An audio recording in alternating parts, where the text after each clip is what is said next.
School has been back in session for about a month now, but drivers in Blaine haven't fully adjusted to the school speed limits yet. The Blaine Police Department has responded with a strong presence outside of schools this year, reminding drivers to slow down. Danica has the story. The sign says 30, but the speed the cars drive is all over the board. It's a school zone, it's a school. You would think that our motoring public here in Blaine would want to slow down around schools just because schools mean kids.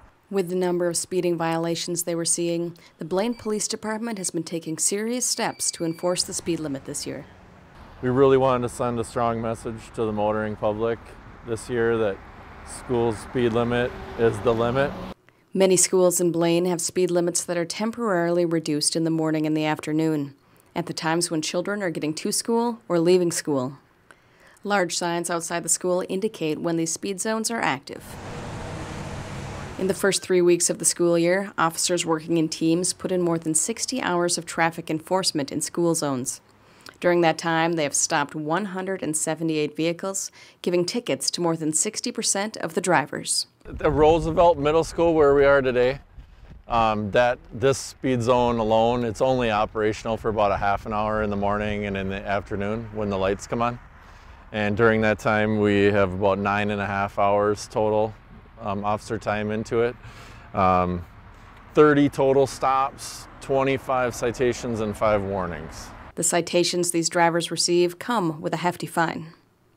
Tickets in Anoka County for a basic speed, after all the court fees and everything else are added on, range right around $130 to $140. And that price goes up $50 in a school zone.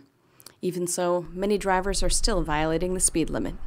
A majority of the explanations we're getting from people is that they didn't see the flashing lights, even though it's pretty obvious. This year's increased enforcement isn't coming out of tragedy, but as an attempt to prevent potential injury. We're not up here because someone got ran over. We're not up here because a kid riding to school on a bike, an accident occurred on Main Street and the speeds were in the 50-mile-an-hour range and the car went off the roadway and ran over the kid. And now we're up here trying, to take care of that problem. We're up here more as a preventative measure. And we don't want anything like that or any tragedies like that to happen. So that's why we're here. Just driving through a school zone, you are likely to see at least one driver violating the law. Probably more. It's obvious to us from the enforcement stats that we're seeing so far that this has been an area that we need to keep working on.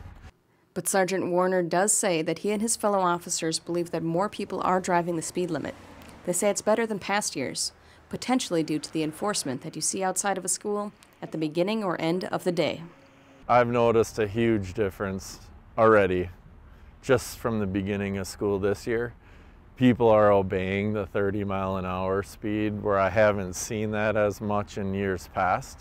Following 3 weeks of heavy enforcement around some schools, they plan to mix up what schools they will be near and what days they will be doing targeted enforcement.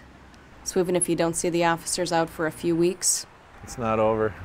For North Metro TV News, Danica Peterson reporting.